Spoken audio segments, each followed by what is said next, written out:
It is always great talking to my next guest, Dan Hooker, who is back in action, this time in the featherweight division, taking on Arnold Allen, UFC Fight Night, March 19th. Dan, how are you, man? I'm good. Yeah, as we were saying, we're in the thick of training camp right now. So, no, it's been good. Back in New Zealand, I think we got the last hard session in a couple hours for Israel, Blood Diamond, and Carlos before they head off to Houston tonight for the fights next weekend. So it's good energy in the camp. You know, everyone's kind of working towards their goals. Yes. Let's start there, actually. How's Izzy looking ahead of this really big rematch against Whitaker? We're about a week and a day out. No, he's good. He's good. No, he's definitely in a good place from, the interactions that I've had with him.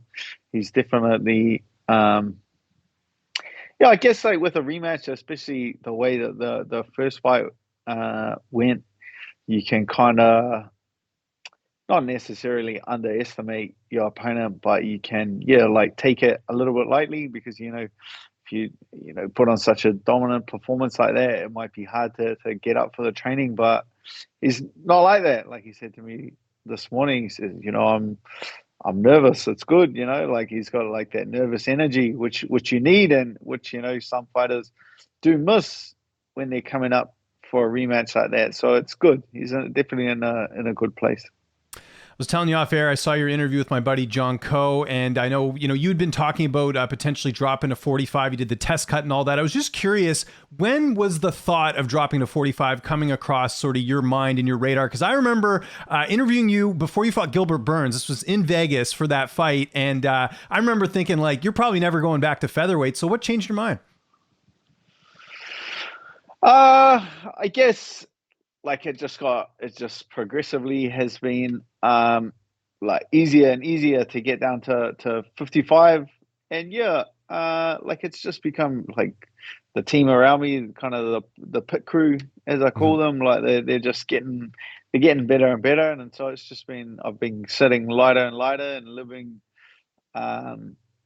just healthy inside and outside of camp, and the weight's just been there, like I've got no, I used to, in my younger days, like blow up and shrivel down, blow up, shrivel down, and it's just terrible for your body. So just the last few years, it's paid off, just being a professional inside and outside of training camp has really, really paid off these last couple of years to be in a position where it is an achievable weight class, like being at the Performance Institute and talking with the guys there, doing like the scans there, and then getting like some real great scientific data to feed off, and for them to tell me that I can go either way. You can either be a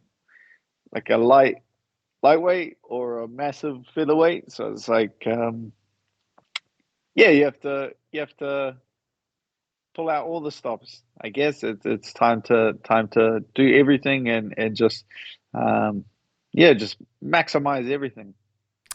There's, I don't know if you've heard this. Someone brought this upon my attention. I don't know if this is like a conspiracy theory that's out there, but there is a theory out there. I don't know how and how many circles it's in, that one of the reasons you're moving down is because Alexander Volkanovski, your training partner, is going to be moving up at some point. Is there any truth to that? Like he could, he definitely could. I'm sure if they offered him for a title fight at lightweight, like he would take it. Yeah. Without a doubt, I could see him definitely competing. But nah, like there's no real. It's incredibly hard to plan this sport in advance. Like it's true. You can't really script it. Yeah, things happen all the time. You're exactly right. Yeah. Like. Yeah, it's impossible. Like me and Alex can't sit down, or our coaches be like, okay, yep, Alex is gonna beat Korean Zombie, then he's gonna beat Max Holloway, and then Dan's gonna beat. Like you can't. Life would be so easy if you could plan it like that. Yeah, exactly. You just can't. Like you really have to make your next move in this game your best move, and just take it one fight at a time for sure. Yeah, and obviously you'd cross that bridge if there was a point where you were, getting some wins and getting close to a title shot, because you guys won't fight each other. It's, you guys spar all the time, I'm assuming. So if people want to, do that, maybe check out the Instagram posts or something, right?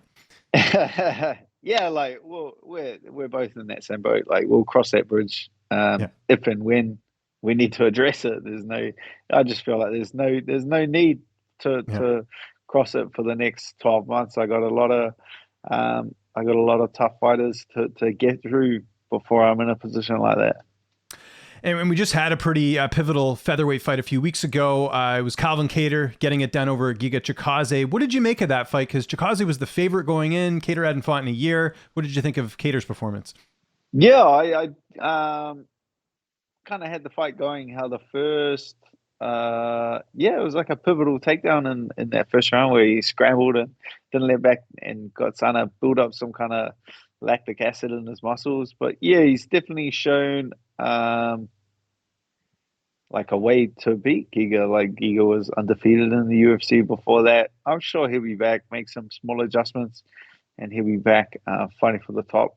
I definitely feel like Giga's like one of the best guys. He's a great guy to watch. I've been watching him since he was kickboxing, Yeah. for sure. But no, Calvin as well just showed like a new feather in his cap. Showed he was able to adjust. Showed that he was able to learn the lessons from that Holloway fight and adapt and improve and come back an even better fighter than before he fought Holloway. So no, that was a very inspiring fight to watch, and yeah, it was a great fight. Yeah, no, it certainly was. What do you think that Chikadze might have overlooked him at all? You know, there was that comment after the fight about him, you know, says that if he fights him 9 out of 10 times that he'd beat him. You know, some people were off put by that. What was sort of your reaction to that, the post-fight stuff? um, you can't really, yeah, that's a strange one. Like you can't knock a guy for being confident in himself. Like that's his first loss. That's his first loss in MMA. Like, man, if I had one loss, you should. Well, If first I UFC had, loss. He had actually, I think people forget, he lost in Contender Series a few years ago. But it was his oh first yeah, loss in the UFC. it was like a close fight. Yeah, Yeah. like same thing. If you saw Dan Hogger undefeated in the UFC, Yeah, it's a different mentality. Yeah. the shite I would be that would be spilling out of my mouth would be incredible. Like I've been beaten a bunch of times and I still talk some shit. So Yeah. it's like you can't knock a guy in this sport for believing in himself. And there's no right way to lose. Yeah. Um, so it's hard to criticize a guy for, oh, he should have lost like this, or I should have just taken it on the chin, or should like to me, what someone says straight after a win is, or straight after a win or loss is just I just dismiss it like it's been done. It's show it what Calvin did. Like he didn't go out and say like, nah, I'm gonna do this. He just went away. Healed his body back, got in the gym, made the improvements he needed to make in his game, came back out and put on a performance of a lifetime. So yeah, there's no right way to lose in this sport. Very well said. Let's talk about Arnold Allen. Were there any other opponents besides him on your radar, or was it always Arnold as far as your first fight back at 145? Well, that's the only fight. That's the fight that got offered to me. Okay, so there wasn't any other names then? No, I wouldn't think. Well, yeah, I was just curious because, you know. I did bump into Sean Shelby and he asked me like who do you want to fight? Like he's like he obviously saw the video of me stepping on the scale. He says, who do you want to fight? And I said like Korean Zombie, and then I saw Ortega. But that was more like not like I was chasing those guys. I think I could beat those guys. It's more just like setting my intentions in the division, like not oh, I'm going to go down to 45 and then oh, I'm going to start. Oh, give me an unranked. Like it wasn't like that. I wanna go down to 45 and fight the best guys in the world.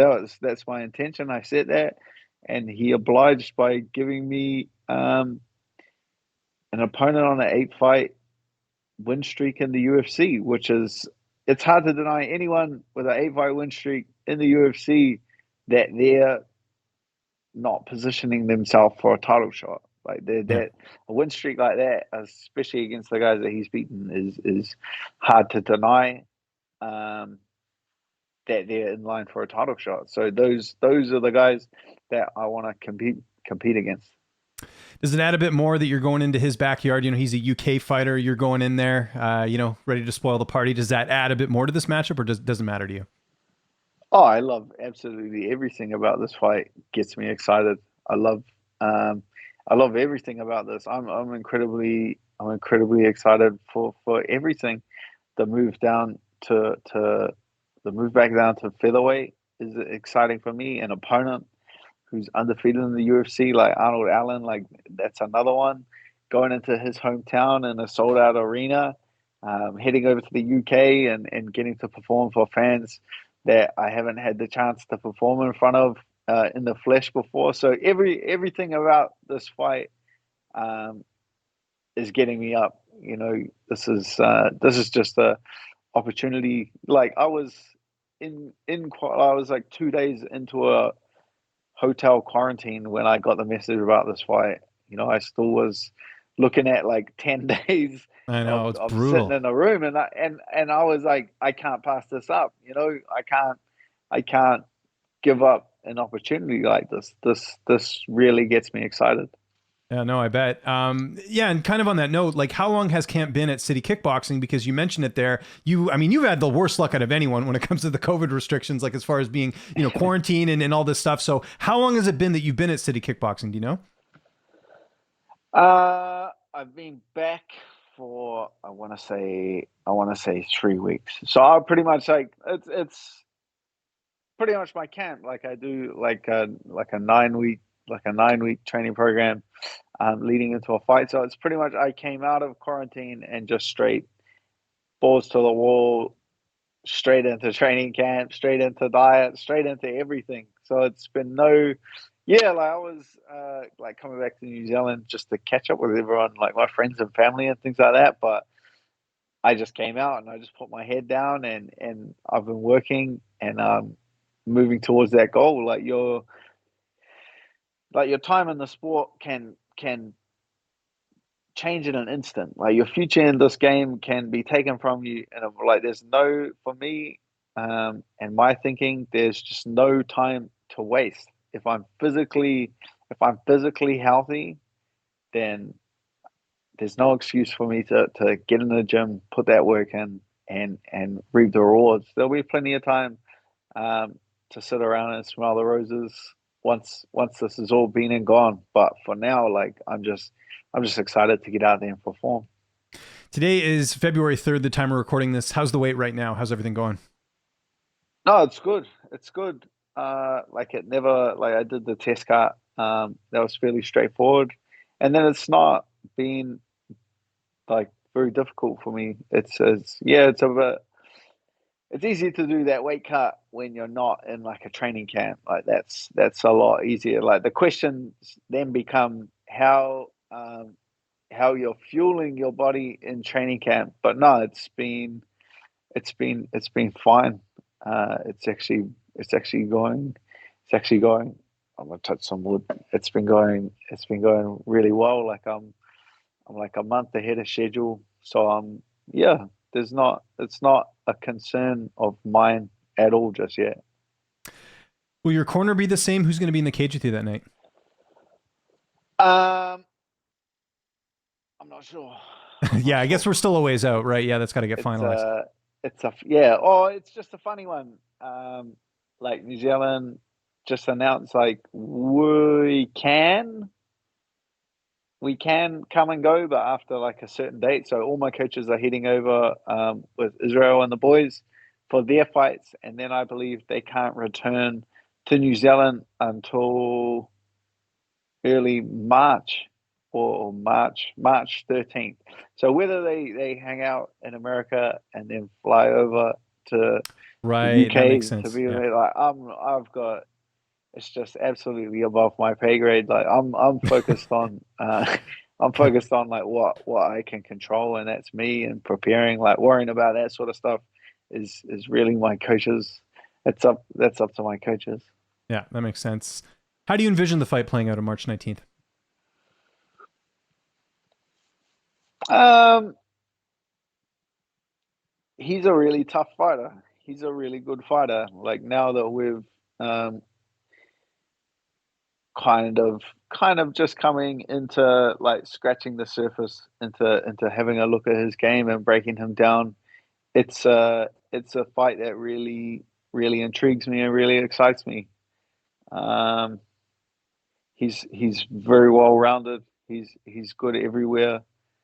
Um, Obviously, I feel like I have a bit of have an advantage on the feet. He's also a striker as well, but I don't know. I'm kind of this will be a fight where I can show everything. Like I've been waiting for a fight where I can just show my like complete skill set, and the time is now. You know, I've taken like a lot of throughout my career. You can go back and like watch my UFC career.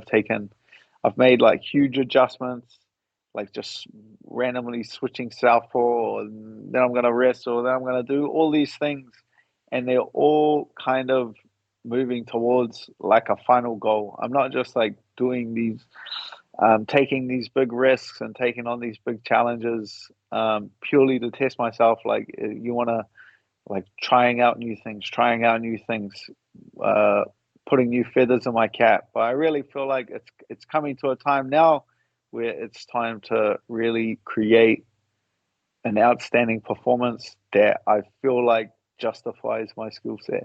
You mentioned it there. Allen's got an 8-fight win streak. There's some sort of school of thought that, if you beat him, especially if you finish him, you sort of steal that thunder. Do you feel like a win, an impressive victory here puts you in that top 5 conversation at featherweight? Oh, without a doubt, I feel like he's number 7 in the featherweight division, and destined to go on and beat guys like that and get a higher opponent. I can't imagine beating Arnold Allen and especially finishing him and then fighting a guy ranked lower like that. Just I Yeah. can't. I wouldn't pick and choose like if they did. Yeah. I No, would no, of have it course. up, but I Yeah. can't. I can't fathom it. I can't imagine beating a guy on an 8-fight win streak and then getting a lower ranked opponent in my next fight. I feel like yeah, you go on. Even though he's got the record and he's jockeying for title position, he's not, one of those massive names, Korean Zombie, Brian Ortega, Calvin Kattar. I feel like, it's any one of those guys after a win here. And correct me if I'm wrong. So I was trying to remember this. So when you fought Islam, because of the circumstances of being short notice and all that, was that part of a new contract, or what is your contract status right now, especially with you switching weight classes? Like switching weight classes, you can kind of do whenever you want. You're not really Oh, signed. okay. Oh, I wasn't sure if there was something in your contract, like you have to fight at that But weight or whatever. Yeah. you just have to like commit to a weight class. They don't like guys jumping around weight classes because then it's kind of hard to build up any kind of streak or any kind of Yeah. credibility within a weight class. So yeah, I feel like I've like going down to featherweight. I'll definitely stick there for the next couple of years. My body can definitely stay down there until I get sick of it and want to eat pizza and stuff again. Okay. But yeah, I got Well, a new contract from my last fight, so this will be our first fight on a new contract.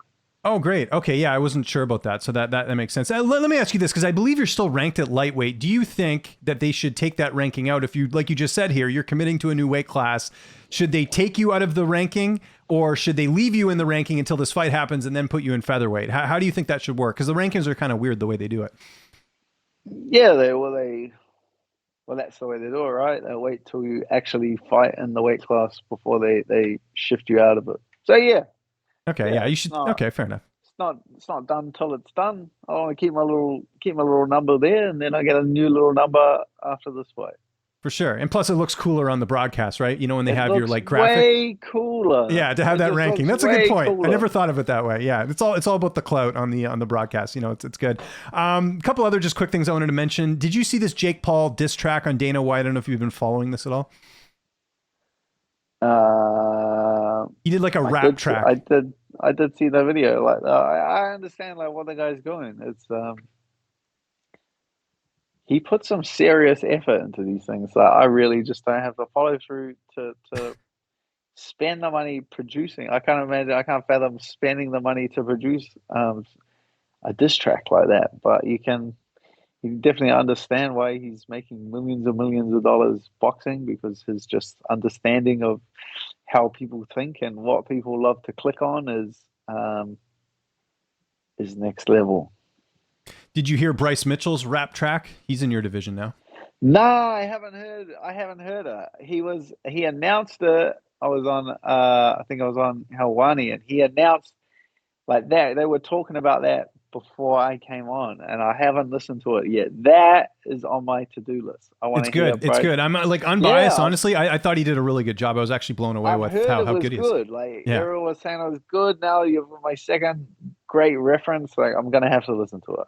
I just like how you called me a great reference. I'm going to take that for sure. Kamaru Usman, I don't know if you heard this. He did an interview recently, I think it was with GQ, mentioning how he was planning on moving up to 205 pounds to fight Jan Blachowicz. You're moving down a weight class. He's talking about moving 2 up. How do you think you would have done it, light heavyweight? That's a massive jump. Like I bumped into a few of those light heavyweights, like Gustafsson and Glover. Like Glover's thick. Like Glover's built like a fire hydrant, and Gustafsson is just huge and long. And yeah, that's a big jump. I'll believe that one when I see it.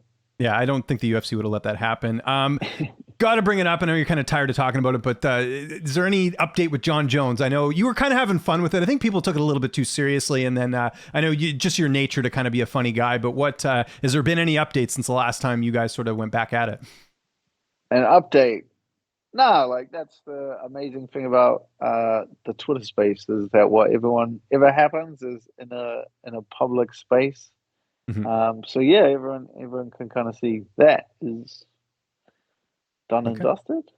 Okay, so no update. That makes sense. And my last question, this was just an observation. I think it was the interview with John, I can't remember, but you were wearing a Philadelphia 76ers hat. Are you actually a fan of them, or you just had the hat? No, I got the hat. I am not a 76ers fan. No, I can't. I will not claim that. I'm a Texas. My Texas hat is legit. There is some legit support for Texas U, but not the 76ers. I was gifted that hat. It just looks cool, and I didn't have a haircut, but now I have a haircut. Oh, I see. So yeah, that's the real reason. Needed a hat for that. Now I don't have to wear a hat because who gave you the lazy. No, I was going to say, who gave you the 76ers hat? Do you remember? No, it was like my old manager took me to like a place, and then they had just like heaps of gear. Like they were. Oh, so it was like a swag thing. Okay. And they were like, grab whatever you want. They were like, just grab whatever you can carry. And so I just grabbed like a bunch of random. I got the full tracksuit. I'm gonna have to get into. You got to wear that in the next interview for sure. And the what's the connection to Texas? Is it because you fought there, or what's with Texas U? Why are you a fan of them? Texas U, Hook'em boys. That aligns very closely with Dan Hooker. Oh, I see. No, okay.